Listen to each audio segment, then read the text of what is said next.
Welcome to Keto's Worst, where I believe, and you should too, that following a ketogenic diet is not only healthy, but it is sustainable long term and not at all restrictive. So today I'm talking about mistakes. And in my last mistake video, I did say I might do a part 2 and I might do a part 3. Well, I've decided I am doing both. Today it's going to be the mistakes that I avoided because I listened to other people, right? And it's key. This is why you're probably on my channel, or you know me, I guess.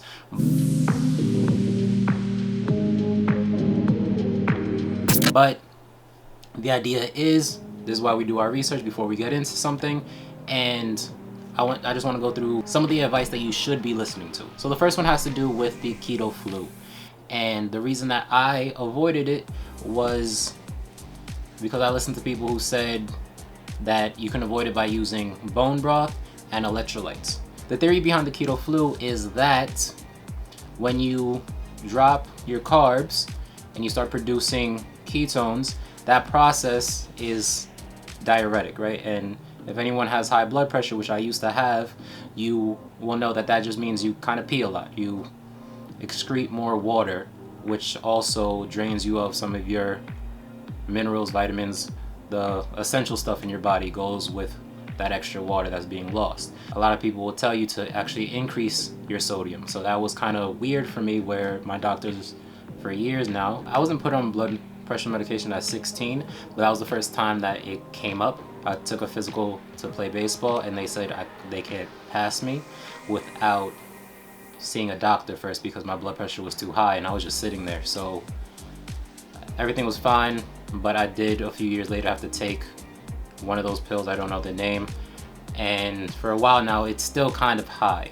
A few years ago it would stay at like 150, but now it's usually in that 130 range. I really don't know too much about that, the top and bottom number, and that has nothing to do with this video, but that has to do with taking away the sodium for when you have high blood pressure. But when you're on a ketogenic diet, you might have to raise that sodium because that is what causes the keto flu for a lot of people, is that they go into it and don't know that you should be having bone broth and you need to replace your potassium and magnesium and all of this. So before even starting, I bought a little electrolyte powder, and a few times a week I would have bone broth soup and just heat it up and sip on it.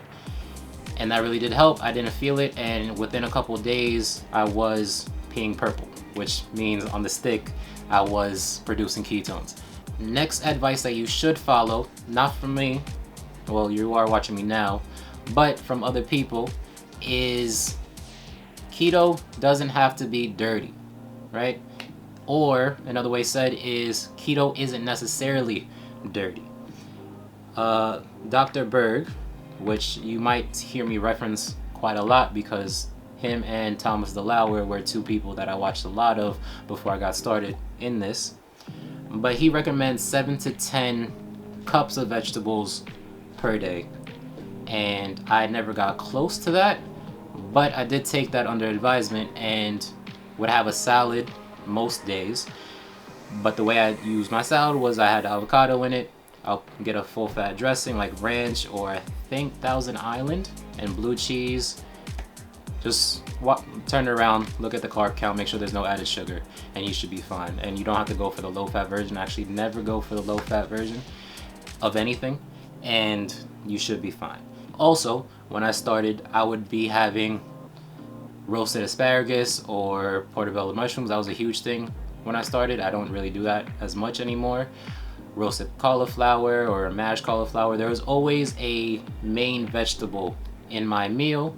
Whatever used to be the carb on my plate, I replaced it with a vegetable thing made in that style. So cauliflower rice, zucchini noodles, you get the idea, right? So that's what I used to do, and then on the side of that, I would actually have a salad or an actual vegetable, with the way that you would usually think of it, just a stir fry or broccoli, not cabbage, like spinach, like that side. So it will be a vegetable, and then my meal, or whatever protein, chicken, steak. And there would be always some type of fat in that. Either it be the dressing, like I said earlier, olive oil, Parmesan cheese, or mayo, whatever I was making, it would have something in there, and that's how I got those macros to be where they need to be. Mostly fat, moderate protein, no carbs. And that's my style today, following that advice of Dr. Berg, where it's a lot of vegetables every day, because you need that. There's no reason to take away all of that. If you look at the list of vegetables, this is in my head, so I just hope it kind of makes sense. If you have potatoes around here, then everything below potatoes you can have, everything above it you shouldn't have.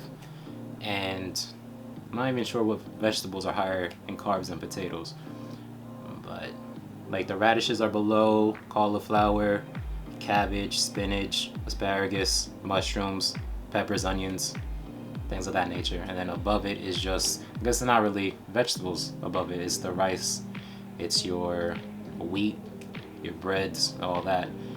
But that's the line, right? Sweet potatoes you might be able to have once a week. The other tip is, the third tip, and I have another bonus tip if you stick around to the end. Staying committed for the first 3 to 6 weeks, or however long it is. When you start, make sure you commit.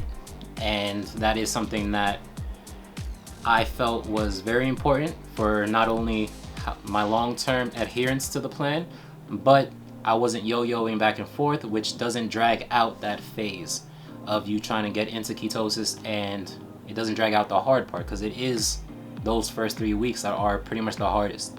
And then I guess on the other spectrum is when you've been doing it for a while and you have lost the weight that you want, and you're kind of living the life, but you're still living by rules of a person trying to lose weight. So it's kind of hard to stay committed when you have no real reasons anymore to stay on it because you like who you are. But for some of you who don't know, the reason why I am so committed and will be committed is because I have lost 50 pounds in the past and I had gained it back. So one of the biggest reasons why every intro says, and it is sustainable long term. If done properly, a low carb lifestyle is not only healthy, but it is sustainable long term. But it is sustainable long term, and not at all restrictive. Is because I need it to be sustainable long term, because I don't plan on gaining that weight back, because I will not lose it again. If it comes back, that's it. I'm just gonna, it's the body I was intended to be in. But for right now, I'm looking for ways to stretch this out. I have fun with it, and I keep trying to expand my recipes. Yeah, you just wanna stay committed, and it will make that process a lot shorter, and you'll be able to get to the other side a lot faster and not have like the downsides. Because honestly, this is pretty easy to stick to once you learn how to stick to it, and once you get through that phase. If you do fall off, and if you do yo-yo because events, going out, friends, family, life happens, right? So who cares? If you fall off, get back on, keep going. If you yo-yo, it's not the end of the world. It's just understand that that might make things harder. Not harder, but it just might take a little bit longer for you to get into ketosis, stay into ketosis and get into the easy part of this. Well, that's pretty much it. I did promise a bonus, so this one is kind of advice I heard, but also kind of not. It's eat the whole egg, right? I'm not sure if that's the best way to say it, but in the past 5 years, I guess last time I lost weight, egg white omelets were a thing. Don't eat the yolk, that's where cholesterol is, that's where fat, that's how you gain fat or whatever. No, that's something that does get to me, the whole low fat and no fat kind of stuff, and taking out the egg yolks. But that is where a lot of the nutrients are, in the egg, and you should always have the whole egg. Don't separate it. Stay away from egg white omelets and things of that nature unless you like I actually have, I think the video that I did last week, so you should have seen it by now, was eggs benedict and with salmon. So I had egg whites on the bottom because the benedict part could only use the egg yolk, and I didn't want to lose the egg white, so I made the egg white omelet, put salmon on top, and then put that sauce. and that's the whole egg. Is just deconstructed and put back together. I think that was pretty key, because sometimes you can hear information and then never revisit that information, and that was one of the things that they were talking about, right? It's there's no reason to be afraid of the egg yolk, and there's no reason to be afraid of eggs in general.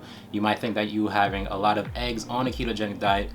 I personally have, I think I have my omelets that I make are 3 egg omelets, and I have that about 4 times a week. But yeah, you should have no problem with how many eggs you're going to be eating on this diet. If you're sick of omelets in themselves, or fried eggs in themselves, sometimes I put those eggs in a pancake, sometimes, like, of course, to make the batter for the pancake, and sometimes it's in a muffin, and you just switch up how you have the eggs. Like, if you want to see that last video where I made eggs Benedict, I would prefer you watch mine, but I think the better advice is to go on the internet and watch somebody else's do it correctly, and then just watch mine to see how I messed it up. Thank you for watching. I do appreciate it. Every view matters. If you want to subscribe, and if you do want to learn more about the science behind keto, hear me talk like this in just a rant-like matter about stuff, about all things low carb, be my guest. Follow me on my Instagram at Keto's the Worst, and I have a website under that same name, ketostheworst.com. I do hope you join me in this lifestyle, because it's kind of fun out here. So I will see you in the next video.